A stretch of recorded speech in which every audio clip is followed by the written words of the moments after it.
আসসালামু আলাইকুম ভিউয়ার্স, আজকে আমি আপনাদের একটা সহজ জিনিস দেখাবো। সেটা হচ্ছে প্লের বাচ্চাকে লেখার টেকনিক। আমার বাচ্চা যেসব বাচ্চা স্কুলে যেতে চায় না, ঢাকা শহরে বিশেষ করে এটা খুব হয়, সেগুলো বাচ্চাকে বাসায় কীভাবে আপনি লেখা শেখাবেন। আমার মেয়েকে কিন্তু অলরেডি আমি মাত্র 1 মাসের মধ্যে অনেক পড়াশোনা সবগুলো শিখাই ফেলছি এবং লেখাও শিখে গেছে সে।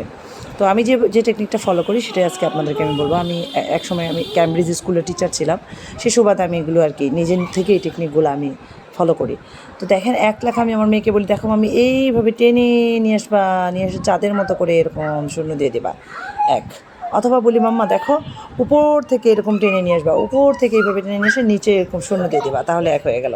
ও এটাকে খুবই ইজিলি লিখতে পারে। 2, আবার আমি যদি মাম্মি উপর থেকে এরকম টেনে নিয়ে আসবা একের মতো, নিয়ে এসে নিচে নিচে টেনে দিবা, নিচে একটা নেজ দিয়ে দিবা, তাহলে 2 হয়ে যাবে।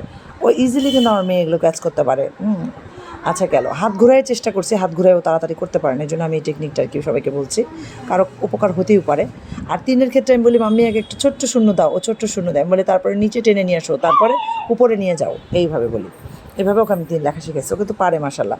আগে বলি, মাম্মি ছোট্ট একটা শূন্য দেয়, ও শূন্য দেয়, বলি মাম্মা নিচে টেনে নিয়ে আসো, নিচে নিয়ে আসে বলে এবার উপরে উঠে যাও, আস্তে আস্তে তখন উপরে উঠে যায়। এভাবে 3 লেখায় ও পারে।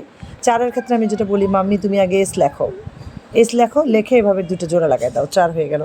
অথবা একটা সহজ টেকনিক আপনারা জানেন, আমরা ছোটোবেলা শিখছি, জোড়ার জিরো দিই, 2টি জিরো দিলে হয়ে গেল 4।